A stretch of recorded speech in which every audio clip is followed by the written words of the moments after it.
y eso está pasando justamente ahorita con el tema del aborto. No se ha aprobado,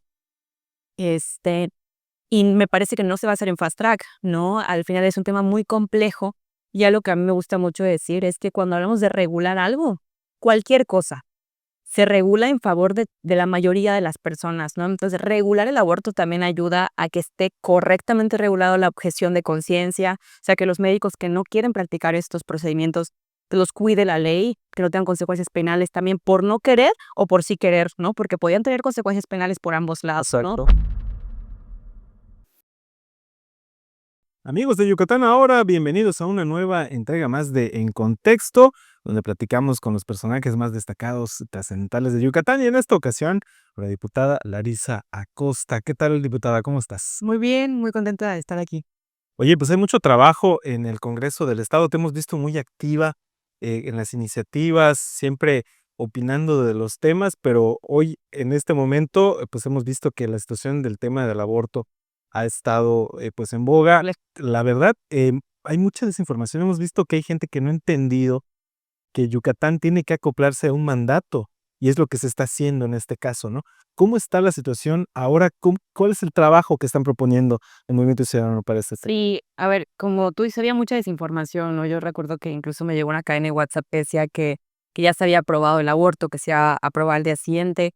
La realidad es que cuando se presenta una iniciativa, cuando un diputado pasa y dice, a ver, propongo esto, esta modificación a la ley, pues pueden pasar meses incluso en una discusión en comisiones donde, pues se va desmenuzando realmente cómo va a quedar esa modificación. Y eso está pasando justamente ahorita con el tema del aborto. No se ha aprobado. Este, y me parece que no se va a hacer en fast track, ¿no? Al final es un tema muy complejo, y algo que a mí me gusta mucho decir es que cuando hablamos de regular algo, cualquier cosa, se regula en favor de la mayoría de las personas, ¿no? Entonces, regular el aborto también ayuda a que esté correctamente regulado la objeción de conciencia, o sea, que los médicos que no quieren practicar estos procedimientos los cuide la ley, que no tengan consecuencias penales también por no querer o por sí querer, ¿no? Porque podían tener consecuencias penales por ambos lados, ¿no? Exacto. También no está regulado hoy que las mujeres que se someten a este procedimiento tengan derecho, si lo solicitan, a tener un como acompañamiento psicológico antes, durante y después, si es que lo solicitan. Regular lo que hace es también darte opciones, ¿no? O sea, como decirle al Estado, ok, esto existe, o sea, este fenómeno ya se da, que es el aborto. ¿Cómo tienes tú que regularlo? ¿Cómo le entras como Estado, no? Desde el acompañamiento psicológico, con la objeción de conciencia para quienes no quieren llevar este proceso como personal médico, y sobre todo también con cómo quitamos lo que ya no debería de existir. Por ejemplo, el legrado es un procedimiento que internacionalmente está Sí, súper ya no estás. deslegitimizado, no se debería de practicar. Y en Yucatán se sigue practicando porque como no está despenalizado, los médicos no están capacitados y siguen dando este proceso. Entonces, es abrir la mente y entender realmente que esto ya está pasando, ya se practicaban estos procedimientos en el ISSSTE, en el ORAN. en- es cómo cuidamos a las personas, y también cómo vamos escuchando todas las voces, ¿no? Porque como legisladoras y legisladores, pues no representamos solo a un sector de la población, sino a la mayoría, y hay que escuchar a todas y a todos y hacer una ley lo más justa posible. Entonces estamos en ese proceso. No se ha aprobado, se está discutiendo. El tema de las semanas, ¿no? Había gente que me decía, no, es que hasta la 9ª semana se está discutiendo eso, ¿no? Hay una bancada que ya dijo que va a argumentar siempre que sea hasta las 12 semanas. Yo he platicado con otros diputados que me dicen que no, que hasta las 16 están dispuestos. Entonces, son cuestiones que todavía se va a debatir en comisión. Es más, ni siquiera se ha iniciado la discusión. Exactamente. Este, pero me parece que también desde el miedo y desde la desinformación mucha gente le ha metido pues al reaccionar desde el odio, cuando no debería de ser así, sino es, si ya la Corte dijo que esto va, ¿cómo lo discutimos para que sea lo más justo y lo más eficiente, ¿no? Pero también hay grupos de personas que defienden a la familia, lo que ellos dicen, que también están utilizando el tema, como por ejemplo, que ellos señalan que incluso puede abortar hasta el 9º mes. Sí. O sea, se está tratando de tal vez de entrar de manera negativa en la gente por allá. Digo, podría ser eso. Pero no es más que desinformación porque, como repito, el tema de las semanas, hasta dónde, hoy es algo que no está definido, que se va a llevar en las comisiones y que yo tanteando con cada una de las diputaciones veo hasta dónde está el margen de maniobra, ¿no? O sea, ellos dicen, yo apoyo hasta este número de semanas, me parece correcto que hasta esto. Entonces, eso es un tema de desconocimiento del proceso legislativo o que quieren desinformar, ¿no? Y por otro lado, a ver, yo creo que sí, la familia es como la célula más importante de la sociedad, ¿no? Pero inicia con una maternidad y una paternidad deseada, ¿no? Cuando esto no es así, pues empiezan a haber fenómenos sociales de violencia desde la familia, que es la célula más importante, ¿no?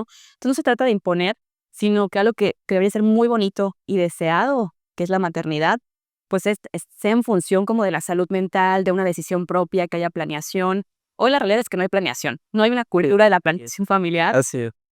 Somos de los primeros lugares en el embarazo adolescente. Entonces también yo creo que aunque nos duele, nos cuesta trabajo es ver qué tanto estigma hay en estos temas, y por el estigma y el miedo, qué tanto estamos dejando que pase, que es, por ejemplo, el embarazo adolescente y la falta de planeación, ¿no?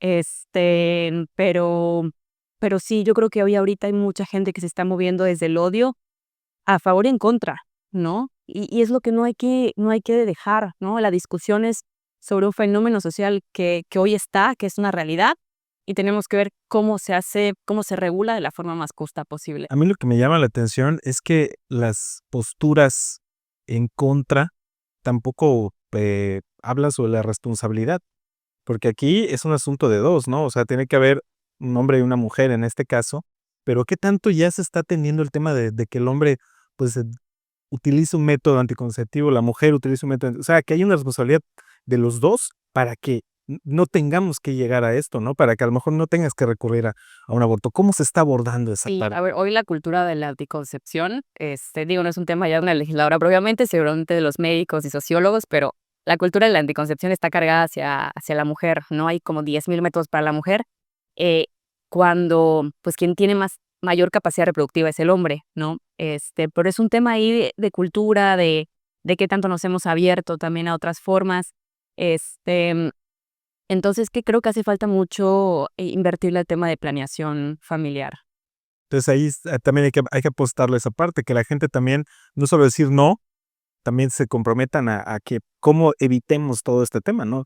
Insisto, responsabilidad también de las textos. Sí, y cómo hacemos que haya una maternidad y una paternidad sana. Por ejemplo, Movimiento Ciudadano hace poco también metió una iniciativa para que en las empresas, pero sobre todo en el Estado, o sea, los trabajadores del Estado tengan derecho a un mayor número de días con sus hijas y con sus hijos cuando acaban de nacer, ¿no? Porque incluso yo hay reporteros en el Congreso que yo he platicado con ellos que son padres solteros. Sí. Entonces me decían como, oye, yo soy padre soltero, tengo tantas hijas, este, mm, o acabo de tener, me acuerdo con uno que me decía, no tiene mucho que nació mi hijo, pero soy padre soltero y la ley sola me da tanto número de días, o sea, Sí. y de ahí tengo que ver qué onda y si no estoy asegurado socialmente, ¿a dónde lo llevo?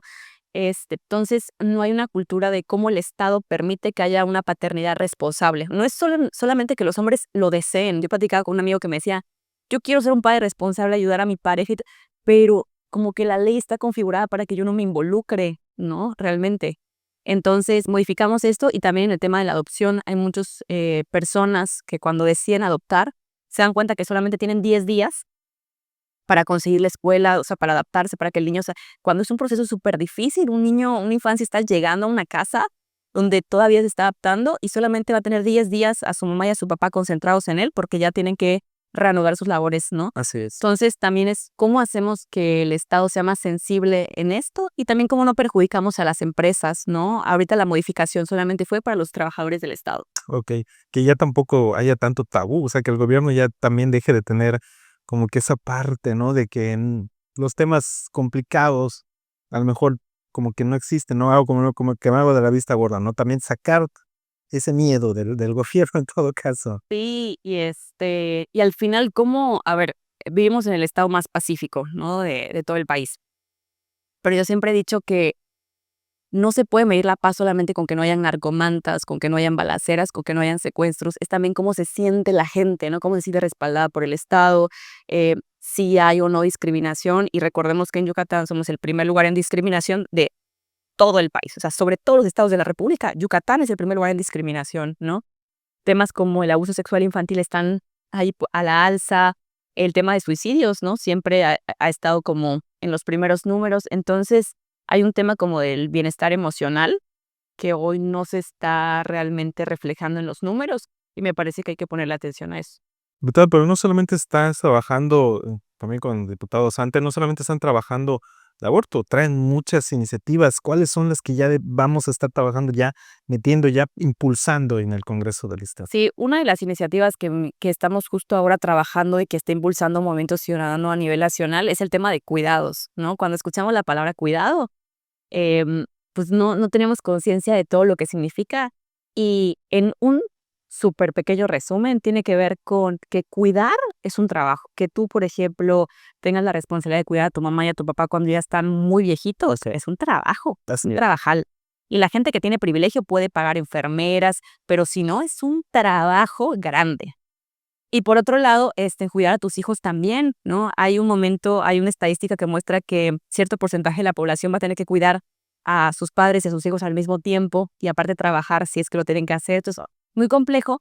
Y hoy el Estado como que cierra la óptica a solamente las personas que están aseguradas socialmente, cuando es un sector, un porcentaje chiquitito de la población. Yo platicaba con una señora del distrito donde competí que me decía, a ver, yo vendo tamales y me pongo aquí todos los días, y mi mamá me ayuda a cuidar a mi hijo, pero ahorita está enferma. Entonces lo tengo que tener aquí, ¿no? En un lugar como súper peligroso, pasan coches, pero como no tengo seguro social, no tengo acceso pues, Una a guardería. una guardería, ¿no? Entonces el Estado no puede concentrarse en lo mínimo de la población, que son los que están asegurados socialmente. Entonces, eso es el sistema integral de cuidados. ¿Cómo hacemos que quienes cuidan y quienes necesitan cuidado, por ejemplo, las personas con discapacidad, no están relegados ante la sociedad, sino que hay como una red integral donde el Estado con política pública, leyes, va generando como esta red, ¿no? Donde lo haga posible. Otra cosa que estábamos impulsando, que acabamos de meter la iniciativa, es que todos sabemos que el Estado hace licitaciones y concesiones públicas, ¿no? Esto es cuando no puede necesita un servicio, no lo puede hacer propiamente el Estado, entonces va con un privado y le da esta concesión o esta licitación. Vemos el tema de las licitaciones directas, que también es un tema que nadie se quiere meter, ¿no? Porque es muy complejo, pero como que hay pocos candados de cómo hacemos que sean licitaciones justas. Y no hablo con que tengan la documentación correcta, no solamente hablo de que em, se publique, se socialice correctamente la licitación, hablo de cómo diversificamos quién las gana, ¿no? Ese es el tema más complejo. Entonces estábamos viendo que solamente el 20% de las empresas en Yucatán son lideradas por una mujer. Ok. Y imagínate, estadísticamente, pues no se le otorgan licitaciones y concesiones a mujeres que estén liderando empresas, ¿no? Como mayoritariamente pasa con los que siempre las ganan, ¿no?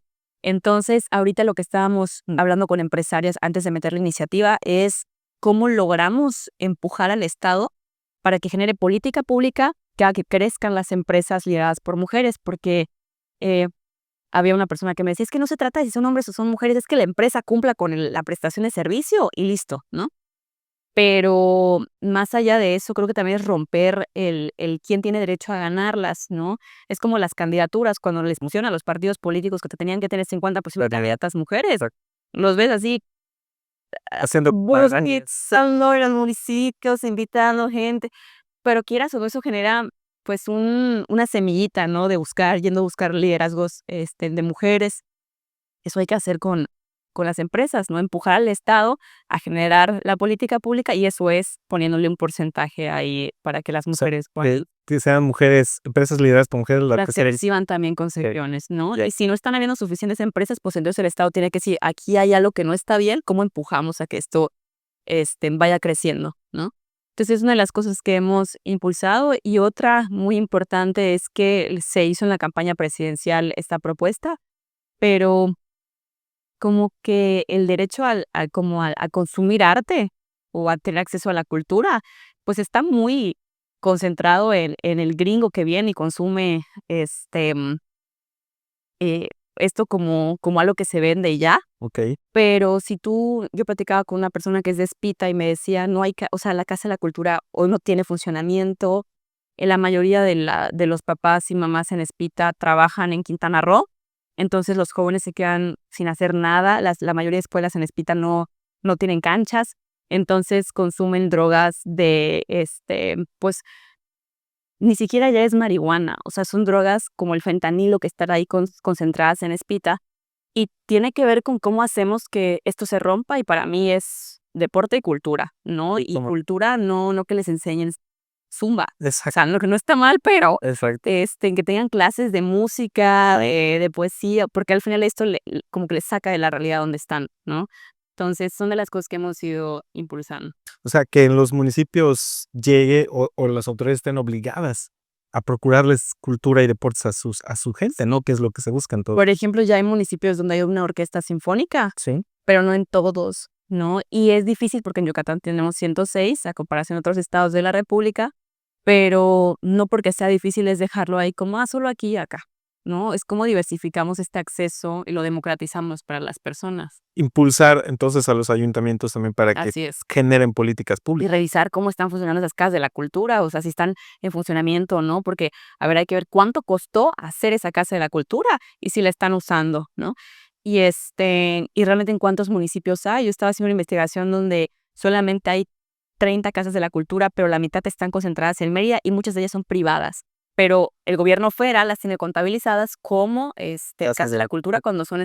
La Alianza Francesa la tienen Caso como de casa de cultura, ¿no? Entonces parece muy bonito, pero no es una casa de la cultura, ¿no? De acceso para la gente, ¿no? Entonces, esa fue una de las cosas que estuvimos metiendo en el primer periodo. Que es muy importante, o sea, sobre todo por el tema que tú comentabas de la droga, de qué hacen los jóvenes, porque pues ahí también en los municipios hay focos rojos, ¿no? Y ahí es un punto que podemos atacar este problema de la drogadicción y las adicciones, ¿no? Sí, el tema, por ejemplo, yo platicaba con una persona que me decía del interior del estado que sus hijas y sus hijos, al tener acceso a estas becas que el gobierno federal, como tienen un acceso directo el joven a la beca y no es a través de la familia, pues ellos deciden dónde invierten ese dinero, ¿no? Y muchas veces no es culpa de las juventudes, es culpa de la cultura del narco, lo que hay que va obligando a las juventudes a gastar ese dinero que reciben como beca en consumo de drogas, ¿no? Terrible esta situación. Oye, diputada, y obviamente me imagino que también los temas torales también del Congreso, te hemos visto muy, muy atenta y sobre todo muy también pues señalando las situaciones, ¿no? ¿Cómo has sentido también el ánimo de los diputados, de los legisladores ante tus posturas, tus posicionamientos? ¿Cómo has visto toda esta situación en este tema? Pues depende, ¿no? Mucho de diputada y diputado, ¿no? Creo que hay gente que, bueno, a ver, yo cuando entré al Congreso, entré, sabiendo que era una oportunidad que había que dar, pues ahora sí que trabajar como se debe, ¿no? Al final es un servidor público. Y en la campaña de las personas que competimos con Movimiento Ciudadano, como Gerardo, como lo hice yo, como Rodrigo Vázquez, como Mafer Arceo, a ver, competimos con la estrategia que es contraria a la típica que tiene un candidato, ¿no? Cuando había habido un candidato a presidente municipal de 24 años, yo competí con 23, ¿no? También, entonces entré al Congreso con 23, ¿no? Entonces, teníamos todo menos experiencia. Yo recuerdo que había una persona que me decía: "Larisa, a ver, el dinero no te hace ganar, pero sí te hace perder. Entonces, o sea, o sea, aleja de lo que estás haciendo", ¿no? Sí. Entonces, poder entrar por repechaje, o sea, por el porcentaje de votos, que eso nunca había tenido Movimiento Ciudadano, y ver todas las candidaturas que hubo y el cómo fue, pues, da la responsabilidad de que se tiene que hacer muy bien, y que tiene que responder a lo que la gente le gustaría ver en política, ¿no? Que es decir las cosas como hay que decirlas, ¿no? Y eso implica que cuando eres oposición no solamente es pegar, pegar, pegar, sino construir, como dice Jorge, pues hacer alternativa. Y sí se ha hecho también construcción, o sea, cuando se ha tenido que hacer, se hace, porque también eso es política en todo caso. Sí, así ¿Y es. cómo has podido también atender esta parte para eh, poder también tú resaltar y poder también decirle al partido del poder que eso obviamente a lo mejor no está bien o esa parte? ¿Cómo has podido tú? ¿De dónde has sacado la fuerza? ¿Cómo has también hecho esa parte también de señalar? Pues he encontrado como estas, de lo que está en la agenda de Movimiento Ciudadano, y que son las causas como el tema de la salud mental. A mí me tocó acompañar a una persona que era del distrito donde competí, que requería atención inmediata, psiquiátrica, y me tocó todo el acompañamiento, ¿no? De ir a casa de la persona, que el psiquiátrico no tenía cómo transportarla, entonces, yo le llamé a una patrulla, ¿no? Y la patrulla llegó y, me dicen: "No es nuestro, responsabilidad, pero la vamos a acompañar. Me ayudaron a transportarla a un primer hospital. Me dijeron que ahí no la podían atender, que la llevara a otro. Ya ahí la policía no podía ayudarnos. Entonces, todo ese proceso durísimo que llevan las personas cuando requieren atención psiquiátrica, por azares me tocó vivirlo con esta familia. Al final terminamos en el psiquiátrico y ves las instalaciones, ¿no? Estaban hechas pedazos, llenas de mosquitos, y luego ves mucha gente deambulando ahí que tú te das cuenta que tienen alguna enfermedad que requiere atención psiquiátrica, pero que seguramente la familia llegó hasta las últimas, no logró que entraran y los dejan ahí abandonados, ¿no? Pero por un tema de falta de justicia social. Y recuerdo que en ese momento se le hizo una carta al gobernador, se expuso todo lo que había sucedido y hoy vemos que le están poniendo atención a ese tema, ¿no? Ya vieron el tema de las villas, a los días estaba pintado el psiquiátrico. Entonces tiene que ver con que oposición es ser alternativa, señalar lo que hay que mejorar y nosotros en Movimiento Ciudadano creo que siempre hemos hecho este trabajo de hacerles el caminito, pero incluso en donde hacemos restauraciones y limpiezas en la ciudad, tú te das cuenta que al día siguiente el municipio está yendo, ¿no? A cerciorar, a saludar a los vecinos. Nosotros hicimos la restauración un día antes y tiene que ver con esa cercanía a la gente, ¿no? Que tenemos que tener permanentemente, seguir haciendo territorio, y hacer un excelente trabajo legislativo, pero eso se hace si sigues en territorio, ¿no? Perfecto. Diputada, agradezco muchísimo haber estado en nuestro espacio. De verdad, un honor haber platicado contigo. No, muchísimas gracias por la invitación. La serie fue la diputada Lerisa Acosta. No se pierdan la siguiente emisión de Contexto.